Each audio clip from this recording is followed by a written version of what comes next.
He'd stopped naming the seasons a long time ago. What was the point? Spring, summer, fall, winter.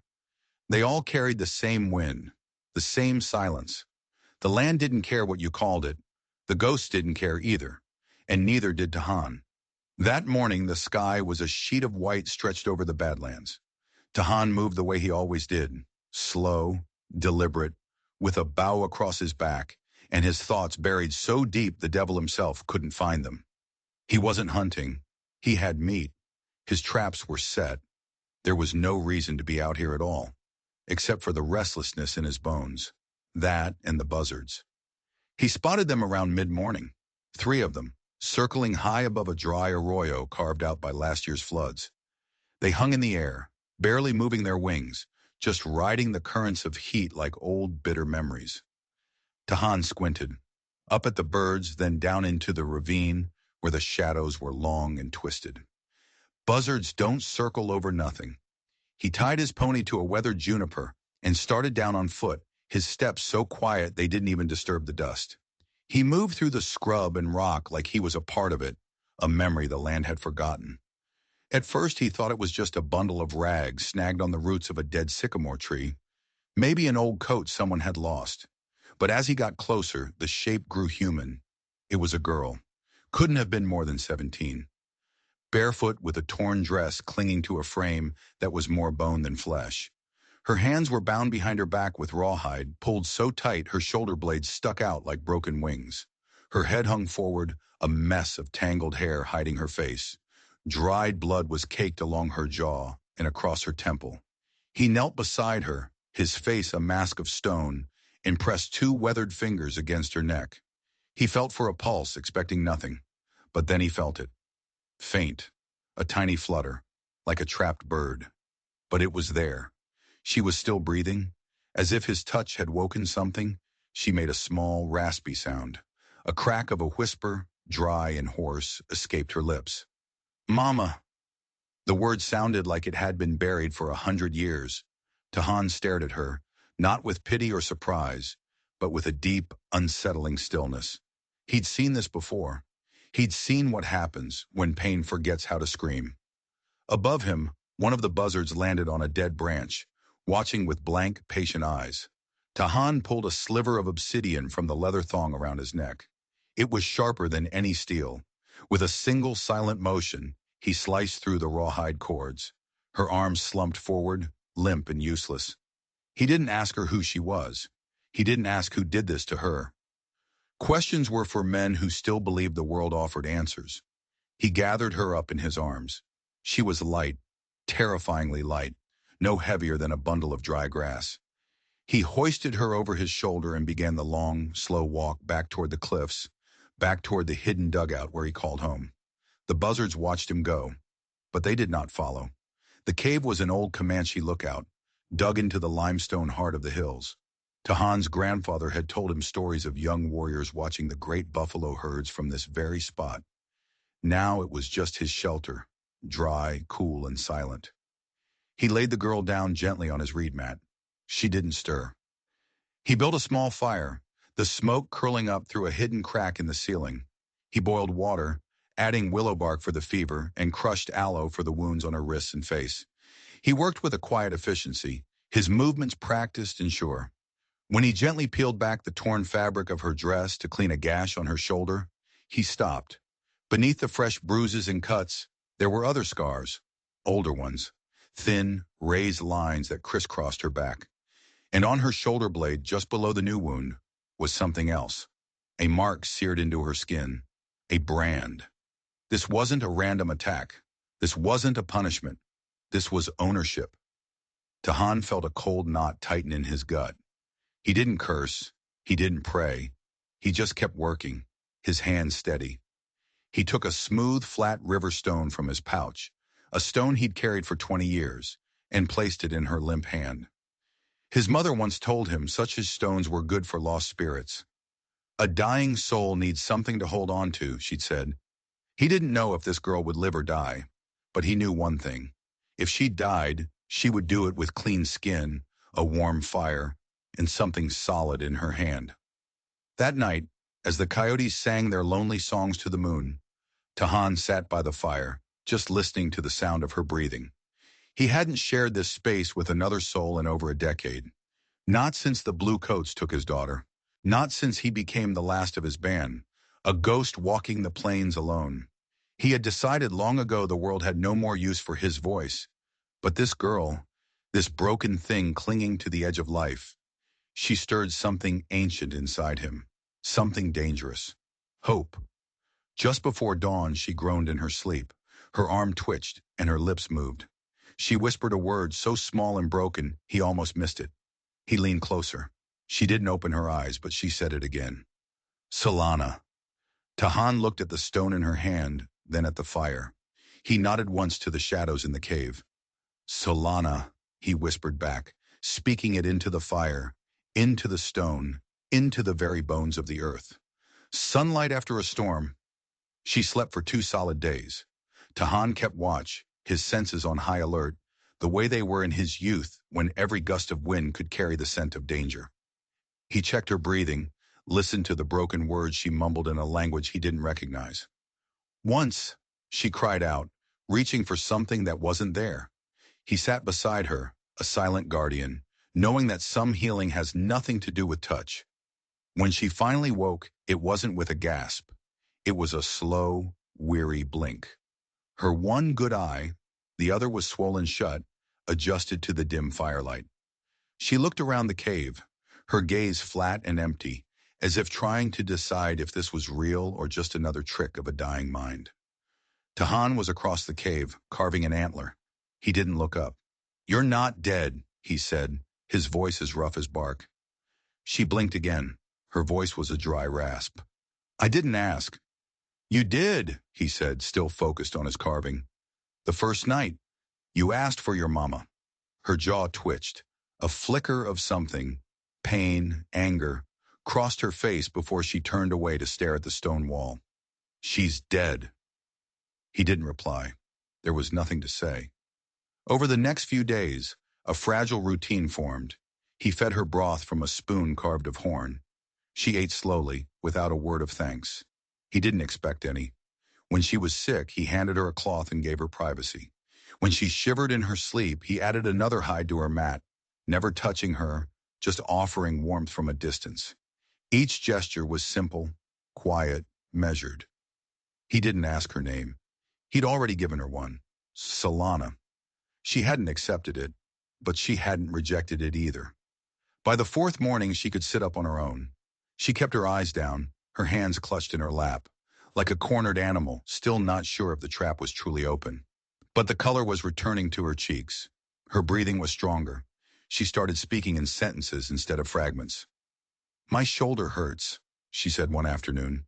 He handed her a small pot of dark paste. "Comfrey and ash bark. Rub it on at night." She sniffed it. "Smells like piss." "Then it's working," he grunted. A sound escaped her. It was dry and hollow, but it was unmistakable. A laugh. On the 6th day, she watched him sewing a tear in his vest. Her eyes were narrow, calculating. "Why'd you bring me back?" she asked. Tahan kept his fingers moving, the bone needle weaving through the thick elk hide. "You were breathing. The buzzards didn't seem to care." "Buzzards are patient." She stared at him, a new fire kindling in her eyes. "You think I wanted to be saved?" He finally stopped sewing. He set the needle down and looked at her, his gaze piercing. "No," he said softly. "I think you didn't care either way. That's why I brought you." She flinched, turning her face away. But it wasn't a look of shame. It was a look of recognition. She didn't tell him her story all at once. It came out in broken pieces like shards of pottery. A ranch somewhere south. A cruel man with clean, polished boots and a smile that never reached his eyes. Another man with a laugh like grinding stones. Chores that never ended. Punishments that followed. "They called me Red," she said one evening, touching a strand of her hair, which was now a dull copper in the firelight. "Because of my hair." She paused, her voice dropping to a whisper. "It's not my name." Tahan nodded slowly, his eyes fixed on the flames. "No," he said. "That's not a name. That's a warning label."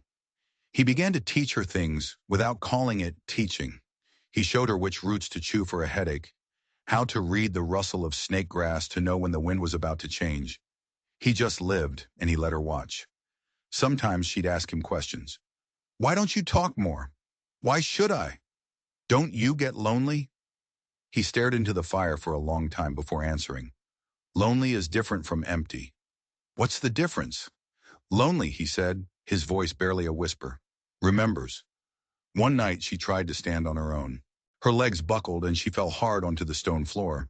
She didn't cry out. She just gritted her teeth and cursed under her breath. I'm not weak, she muttered to herself. Tahan looked over from the mouth of the cave. Then stop trying to prove you are. She glared at him, but the anger was mixed with shame. You don't know what they did to me. No, he said, his voice flat and hard. But I see what they didn't do. They didn't finish the job. He took a step closer. You're still here, still breathing, still asking questions. Later that night, as they ate dried meat in silence, she looked at him across the fire. You called me Solana. He raised an eyebrow. When I was asleep, you called me that. He nodded. What does it mean? Sunlight after a storm. She let out a short, bitter scoff. Doesn't sound like me? Maybe not yet. She stared into the flames, her expression unreadable. You think I'll ever be? Tahan's face remained a stony mask, but his voice was steady as a rock. I think you already are. You just don't know it yet. That night, for the first time, Solana crawled out from under her hide and slept a little closer to the fire, still turned away from him, still curled into a tight ball, but closer. And Tahan, sitting in the darkness, understood. Some wounds don't bleed out. They bleed in, slow, silent, and deep. But even bleeding things can learn to live again. The wind changed on the 10th morning. It came from the south, carrying a scent Tahan hadn't smelled in years, but one his body would never forget. Horse sweat, cheap tobacco, and men. Men who didn't live with the land, but on it. Men who tried to own it. The smell was faint, distant, but it was enough to make the hairs on his neck stand up. He was grinding corn when he froze, his head lifting, his nostrils flaring. Solana, who was nearby weaving rabbit sinew into cord, saw the change in him instantly. What is it? Dogs, he said, his voice low. Coyotes? No, he said, his eyes scanning the horizon. The two-legged kind. By now, Solana could walk without stumbling. The haunted look in her eyes had been replaced by a watchful intelligence. But at his words, that old hardness returned. Are they coming for me? Tahan didn't need to answer. His silence was answer enough. That evening, he didn't teach her how to use a knife to skin a rabbit. He taught her how to hold it like it was a part of her own hand, a living extension of her will. He placed the bone-handled blade in her palm and closed her fingers around it. If you raise this, he said, his voice a low growl, you mean it. She nodded, her face grim. I won't hesitate. That's not the same as meaning it, he corrected her. Hesitation is a choice. Meaning it is a promise. To yourself. They came at dawn, two riders silhouetted against the rising sun, one on a tall, lean sorrel, the other on a fat bay covered in dust. They didn't shout or call out. They just rode up to the edge of his camp and stopped, their presence a suffocating weight. Tahan stepped out of the cave to meet them. He was calm, his bow hanging across his back like a sleeping viper. The man on the bay, a heavy-set man with a greasy vest, spat a stream of tobacco juice into the dirt. You, the old man who lives out here. Tahan just stared, his face impassive. Someone does. That girl you got in there, the man grunted. She's ours. Tahan tilted his head slightly. Yours like a dog is yours? Or yours like a horse is yours? The man chuckled, a nasty wet sound. She was fed, housed, given work. She was beaten, Tahan stated, not as a question, but as a fact. The other rider, a man on the sorrel with a patchy red beard and cruel pale eyes, leaned forward in his saddle. She stole a horse and ran off, got what she deserved. Then you should have killed her clean, Tahan said, his voice dropping to a dangerous whisper. You didn't. The red-bearded man shrugged, a smug look on his face. Didn't figure anyone would bother fishing her out of a ditch, especially not some washed-up Comanche.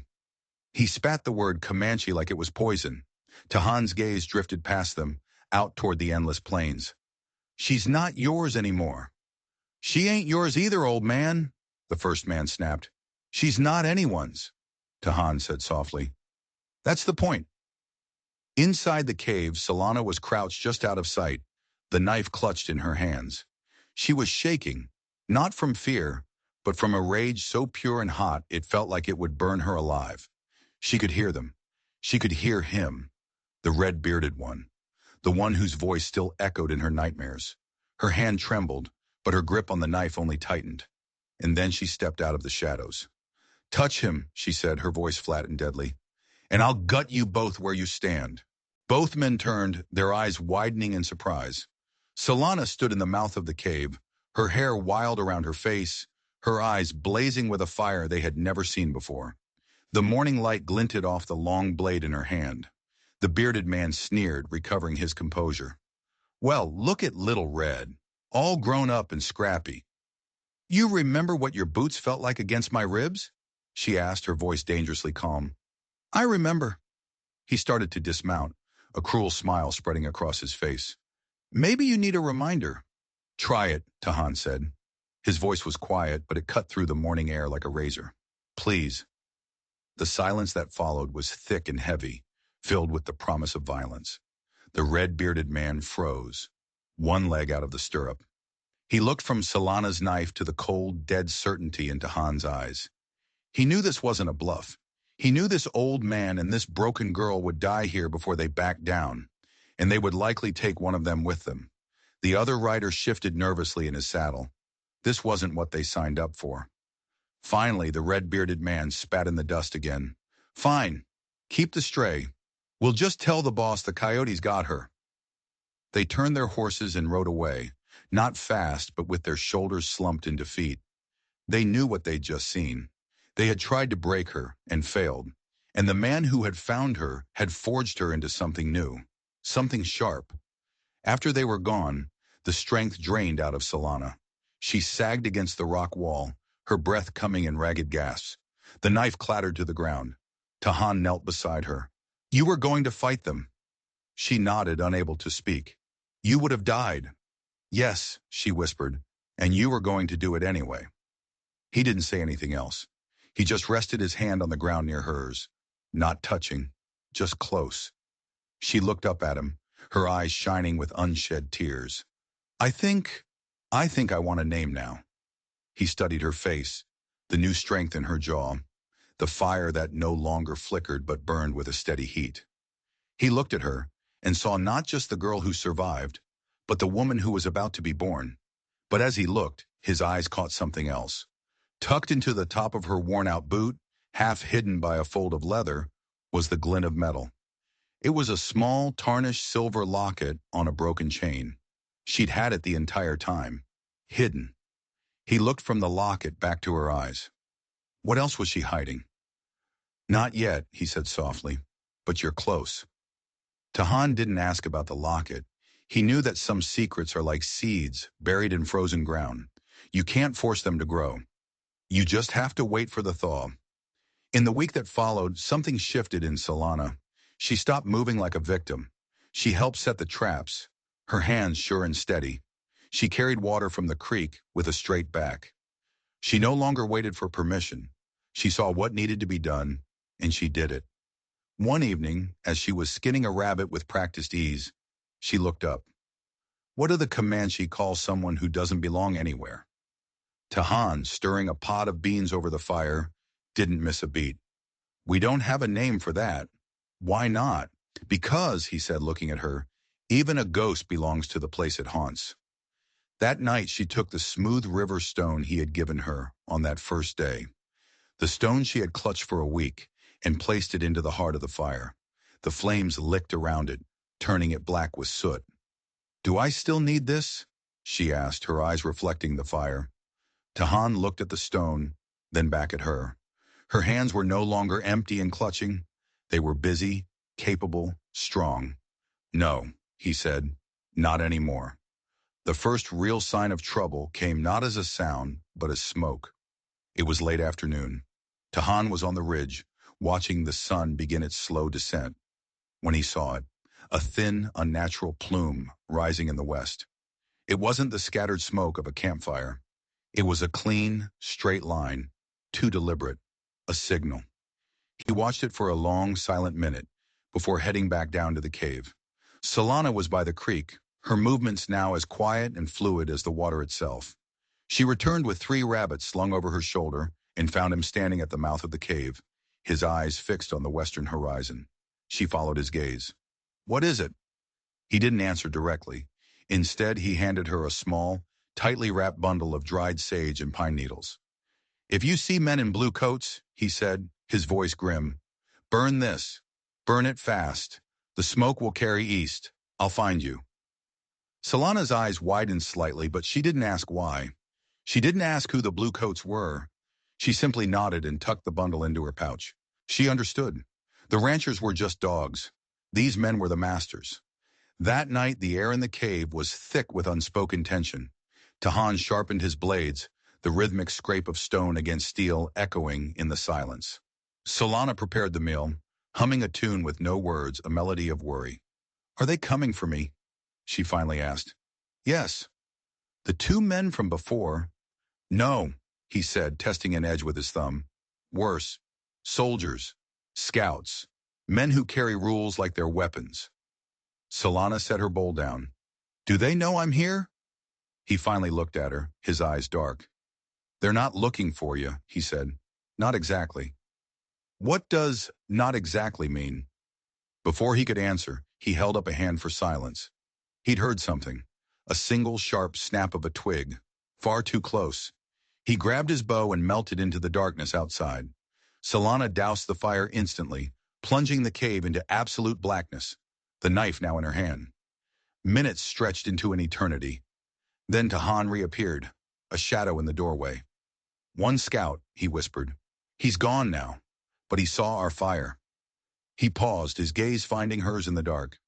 "They'll be here by morning." In the pre-dawn gloom, he gave her a task. "Go to the river bend," he said. "Check the snares. We checked them yesterday. Check them again." She narrowed her eyes, understanding dawning. "You're sending me away." "I'm sending you ahead," he corrected. He pressed a piece of charcoal into her hand. "If you get clear, find the crooked oak on the far ridge. Leave a mark."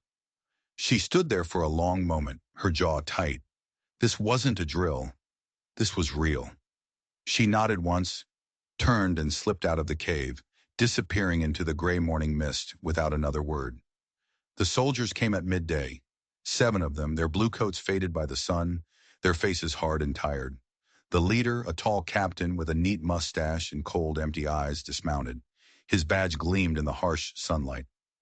"Afternoon," the captain said, his voice polite but firm. Tahan just nodded, leaning against the cave entrance, looking like a part of the rock. "We're searching for an escaped prisoner," the captain continued, his eyes sweeping the area. "From the federal outpost at Fort Griffin. A girl. Goes by the name Red."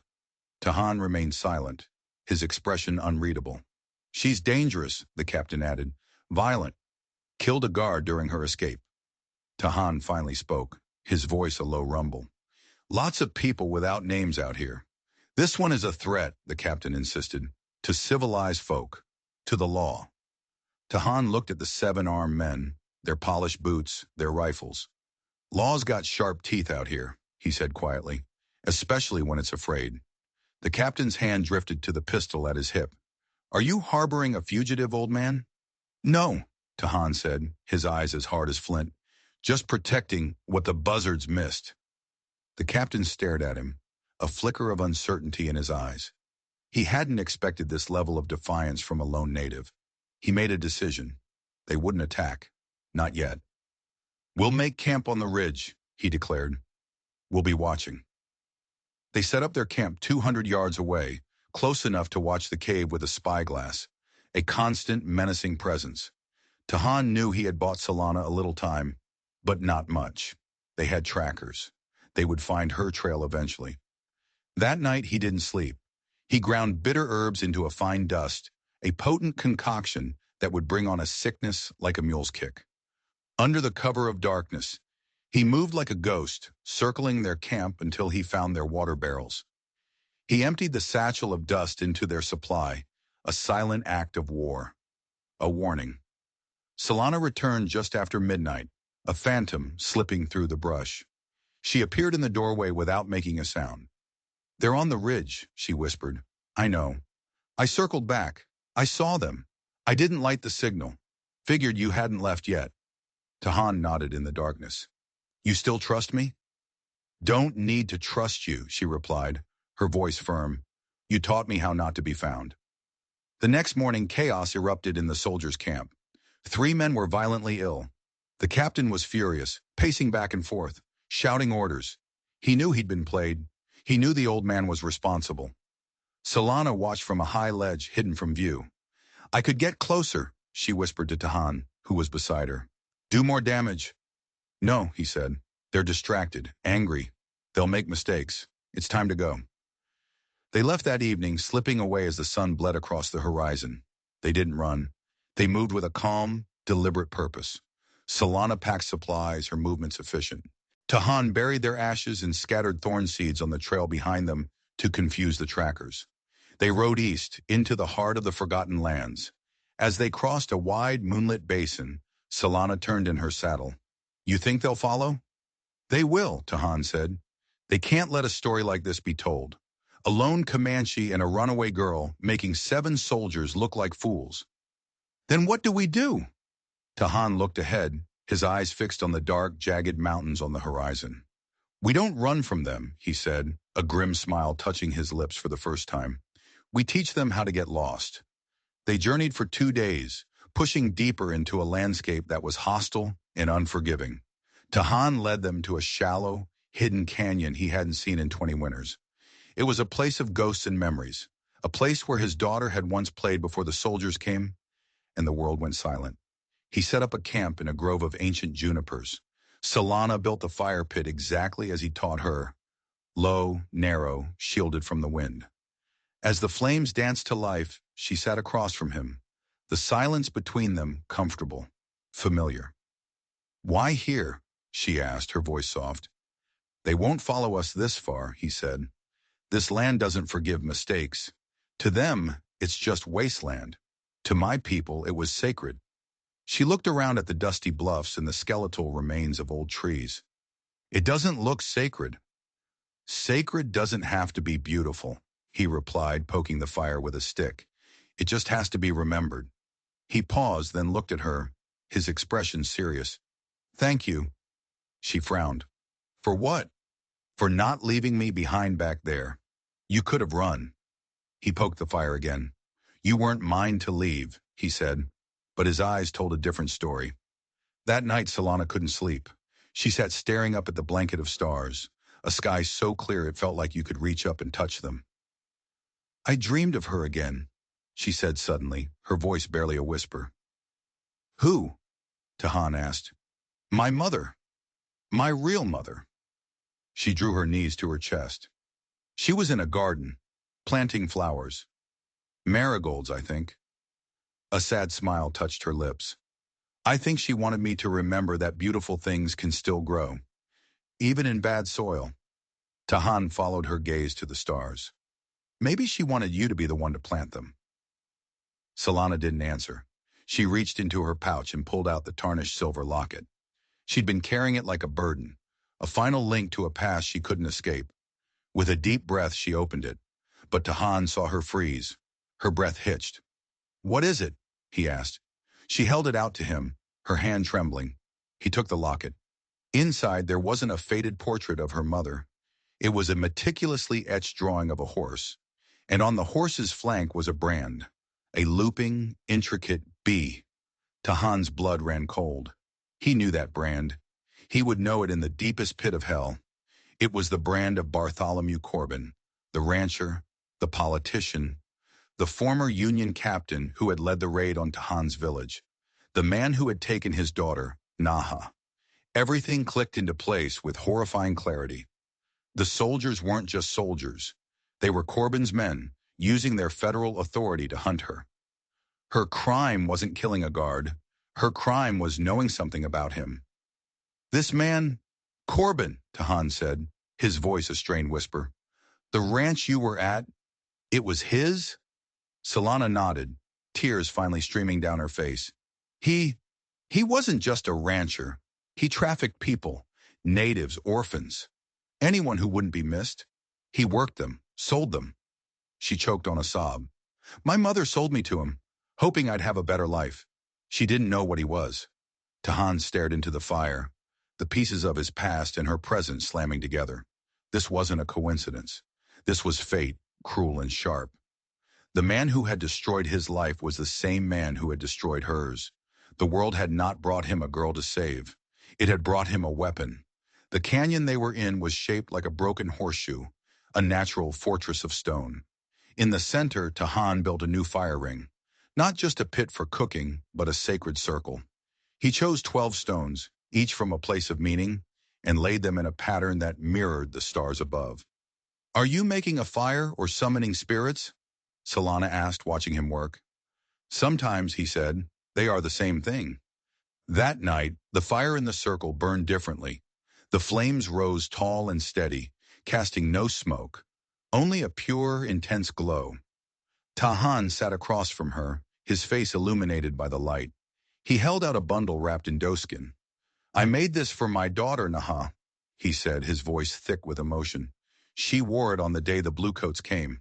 Solana's hands trembled as she unwrapped it. Inside was a necklace of turquoise and bone, the beads worn smooth with time. I can't take this, Tahan. You are not taking it, he said firmly. You are carrying it, until you know who you are meant to be. Her fingers, steadier now, tied the necklace around her neck. The cool beads rested against her collarbone like a promise. Tell me about her, she whispered. Her name, Naha, meant she who listens before she speaks, he said, his eyes distant. She was a warrior, fierce, smart. She would have liked you. He looked at her, truly looked at her, and saw not the broken girl from the arroyo, but the reflection of his own lost daughter's spirit. The next morning, Solana rose before the sun. She took Tahan's bow, not his old one, but Naha's, which he had kept wrapped in hide for 10 years. She moved into the wilderness, not as a student, but as a predator. She tracked a young buck for hours, her patience absolute, her movements silent. The shot was perfect. A single arrow, a clean kill. She dragged the carcass back to camp and dropped it at Tahan's feet. Breakfast, she said, her voice clear and strong. He knelt and examined the kill. He looked at the perfect entry wound, then up at her. Was that luck? She challenged. No, he said, a strange light in his eyes. That was earned. He stood and disappeared into a small alcove in the canyon wall. When he returned, he was carrying a small, rolled-up piece of hide, dark with age and stitched with faded red symbols. He handed it to her. Her breath caught in her throat. You said you would tell me when I earned it. He nodded. You have. She unrolled the hide, her fingers tracing the strange, powerful symbols. What is it? She whispered. It is your name, Tahan said. She stared at the markings, then looked up at him, her eyes wide with anticipation. What does it say? Tahan knelt by the fire, his voice filled with a powerful reverence. It says, Etzahada. Etzahada, she repeated, the name feeling strange and powerful on her tongue. What does it mean? Tahan looked at her, his face breaking into a rare, genuine smile. It means, she who stood back up. Solana, no, Etzahada, said nothing. She looked down at her hands, no longer the hands of a victim, but the hands of a survivor, a hunter. She looked at the fire, and in the reflection of the knife at her belt, she saw a new face. Her face. I like it, she said. You should, he replied softly. You chose it yourself. In the weeks and months that followed, they became a single unit, moving through the high country like the wind. They built a new shelter, not a cave for hiding, but a proper lodge of hide and cottonwood, a home for belonging. Etzahada worked beside him, her movements intuitive, as if her hands remembered skills her mind had never learned. It feels like I've done this before, she said one day, tying a perfect knot.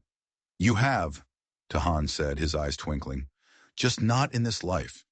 They spoke often, sharing the stories that had been locked away in silence. He told her of his wife, of his daughter, of the day the smoke choked the sky, and his world ended. And she, in turn, told him everything, of the horrors of Corbin's ranch, of the other girls who had disappeared, of the small acts of defiance that kept her spirit from breaking completely. One morning she found a small turtle on its back, its legs flailing uselessly. She gently flipped it over. "I thought it was done for," she said to Tahan, "but I turned it over anyway." Tahan looked at the turtle as it slowly righted itself and crawled away. "Then you are not the only one," he said. Time passed. Seasons turned. Etzahata grew into a woman, strong, confident, and quiet. Her laughter, once a forgotten sound, became a low, rich melody, reserved for moments of true joy. She could track a wolf, read the clouds, and shoot an arrow truer than Tahan himself. And Tahan, old and patient, watched her with a pride so deep it needed no words. One spring down by the creek, Etzahata met another girl, Kia, a runaway from a settlement, with fire in her eyes and a laugh that scared the trout. She came back the next day, and the next. Soon she stayed past dark. Tahan said nothing, but that night he built a second, smaller lodge next to theirs. A silent welcome. His hair turned to snow. His steps grew slower. One evening, as the fire burned low, he called her name. Etzahata. She came to his side. "I'm ready," he said. She knew what he meant. "Where will you go?" she whispered, her heart aching. He smiled, a faint, peaceful expression. "Where the buffalo go when they are no longer hunted." He reached for her hand. "Don't name it, just hold my hand." She held his hand through the long, quiet night. When the first light of dawn touched the canyon walls, he was gone. She buried him herself, beneath the red cliffs where the wind sang his name. She placed Naha's necklace in his hands and covered him with the hide bearing her own name. On a flat stone, she carved a single line. "He gave me back to myself." Years passed like thunder rolling over the plains. Etzahata and Kia remained in the hills, not hiding, but living. They became a legend, whispered around campfires. Some called them ghosts, others guardians. They helped those in need, mended wagons, found lost children, and vanished back into the wilderness. And everywhere they went, Etzahata left a mark carved into stone or bark, a circle broken by a single, straight line, standing back up. One day a young boy stumbled into their camp, his face streaked with tears. He told them a story of a powerful man from the south, a man named Corbin, who was forcing people off their land. He was building a road, the boy said, blasting his way through the mountains with dynamite. A road that would lead directly through the sacred canyon of the Red Cliffs, directly through Tahan's grave. Etzahata looked at Kia, her face set like stone. The fire in her eyes, the one Tahan had kindled so long ago, now burned into a cold, hard flame. Corbin was not just building a road. He was trying to erase the past, her past, Tahan's memory. She looked toward the southern sky. "No," she whispered, "not anymore." The fight Tahan had prepared her for had finally come, but she would not meet it with arrows and blades. She would meet it with the mountain itself. For 2 days, she and Kia worked tirelessly, using their intimate knowledge of the canyons. They loosened key boulders, dug away shale, and planned with the precision of master hunters. Corbin's crew arrived with wagons of dynamite and a massive cannon to blast through the rockfall that naturally guarded the canyon entrance. They were arrogant, loud, sure of their victory over the land. They never saw it coming. From high above, Etzahata gave the signal. With a mighty heave, Kia sent the first guide boulder tumbling down. It started a chain reaction, a thunderous roar as the entire cliff face gave way. It wasn't an attack meant to kill. It was an act of the earth itself. An avalanche of stone and dirt poured into the canyon pass. A deafening final statement. When the dust settled, the path was gone, buried under 100,000 tons of rock. Corbin's road, his cannon, his ambitions, all of it was entombed forever. He was financially ruined, his power broken not by a weapon, but by the memory of a man who loved the land, and the will of a woman who refused to be buried. Justice, served not with blood, but with stone.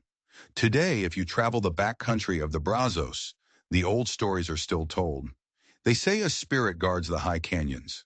A woman who can calm a wild horse with a touch and who appears only to those who are lost and without hope. They say she is the ghost of a girl left for dead, a girl someone once flipped back over. But she isn't a ghost. She is a legacy, a promise, a reminder that even after the most brutal storm, the sun will find a way to shine again. She is Etzahada. She is the one who stood back up. If you enjoyed this story, hit that subscribe button and turn on notifications so you don't miss our next dive into the strange and mysterious.